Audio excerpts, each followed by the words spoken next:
I'm Dawn Hill, host of Heart, Mind, and Purpose, a podcast where we explore what it means to live an aligned and wholehearted life.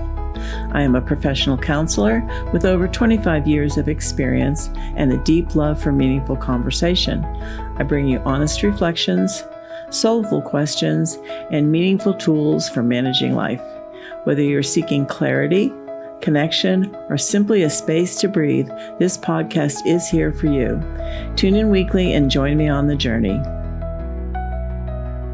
Welcome to Heart, Mind, and Purpose, the podcast where we explore how our inner lives shape the way we love, connect, and grow. Hi, this is Paul Gramercy, producer of today's episode, where Dawn is diving into something we all feel but don't always have words for, the deep human need to belong. This isn't just about relationships or social circles. It's about identity, connection, and the quiet question most of us carry, do I really fit here? If you've ever felt alone in a room full of people, questioned where you belong, or struggled to feel seen, this conversation is for you. This episode is called The Deep Need to Belong, Why It Shapes Everything. Now here's your host, Dawn Hill. Welcome back to Heart, Mind, and Purpose. I'm really glad you're here today because we're stepping into something that is both incredibly simple and incredibly profound. We're talking about belonging, not just being around people, not just having relationships, but those deeper, quieter questions most of us carry at some level. Do I fit here? Do I matter here? Am I actually part of this, or am I just nearby? And if we're honest, most people don't walk around saying that out loud, but we feel it in relationships, in families, in workplaces, in churches, and even in rooms full of people.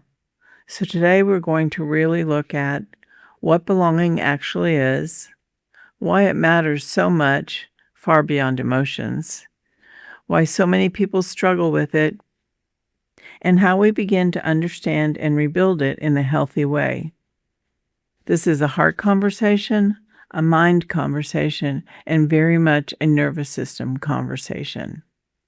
So let's start here. Belonging is not optional, and belonging is not a luxury. It is a fundamental human need, just like food, just like safety, and just like shelter. Research across psychology, medicine, and neuroscience tell us something really important. Our sense of belonging impacts our mental health, our physical health, our resilience, our relationships, and even how long we live. And that's not small. In fact, in terms of health risks, chronic loneliness has been compared to that of the effects of smoking. So when we talk about belonging, we are not talking about something nice to have. We are talking about something the body and brain are constantly scanning for. For example, think about walking into a room where you don't know anyone. Your brain doesn't just say, oh, this is new. It starts asking, who's safe here? Where do I fit? Am I being accepted or am I being evaluated? Your body feels it before your mind explains it. And that's belonging at work. Did you know that belonging is bigger than relationships?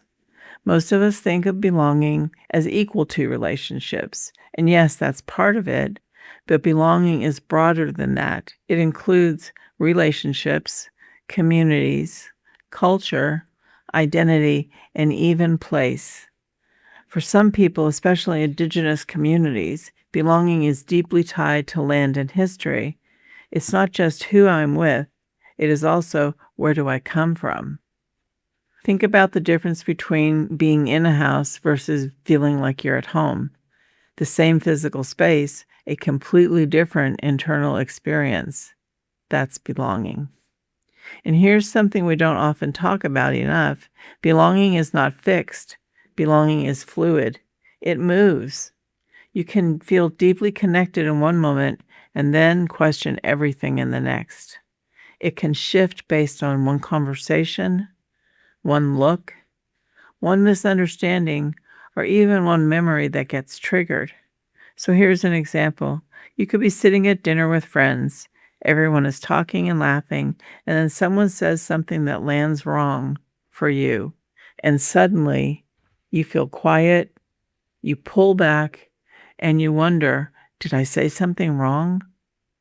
Nothing externally changed much, but internally, belonging shifted. So you may be wondering why so many people struggle with belonging. Even though belonging is so central, so many people struggle with it. We see it in loneliness, isolation, and disconnection, and this has increased over time. Modern life has made connection harder. People move more, communities are less stable, technology replaces face-to-face interaction, and this is a big thing, and it has impacted so many people. And life moves fast. This is so true in the 21st century, and so many people don't realize it and don't know how to slow down. And then COVID didn't create the problem. Actually, it exposed it and intensified it. You can be constantly texting, on social media, connected online all day, and still feel deeply alone, because connection is not the same as belonging. And here's where it gets really important. Belonging is biological. Your brain and your body are wired to ask, am I safe with others? And when the answer feels like yes, your system settles in. And when the answer feels like no, your system activates. The survival part of your nervous system takes over in one of these ways: fight, flight, freeze, or fawn. So let's think about being ignored repeatedly, being excluded, and feeling unseen. That doesn't just hurt your feelings. Your body responds as if something is wrong, because at a deep level, connection equals survival. So now we're going to look at 4 pieces of belonging. And one of the most helpful ways to understand belonging is this: it doesn't just happen. It's built through 4 interacting pieces. First is competency, our skills. Do I know how to connect, communicate? Do I have social awareness or emotional awareness? And am I able to read social cues? As an example, someone may want connection, but struggles with conversation or emotional regulation, so that can block belonging. Second is opportunity. Do I have spaces to connect?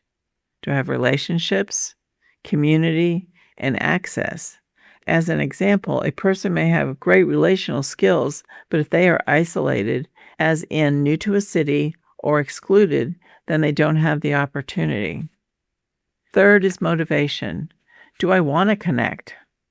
Sometimes people don't, not because they don't need it, but because they've been hurt in the past. For example, when someone has experienced rejection over and over, they may begin to think, why do I even try? And that's not disinterest, that's protection. And fourth is perception. How do I interpret what's happening? This one is huge. For example, 2 people walk into the same room. One thinks they seem friendly. The other thinks they don't want me here.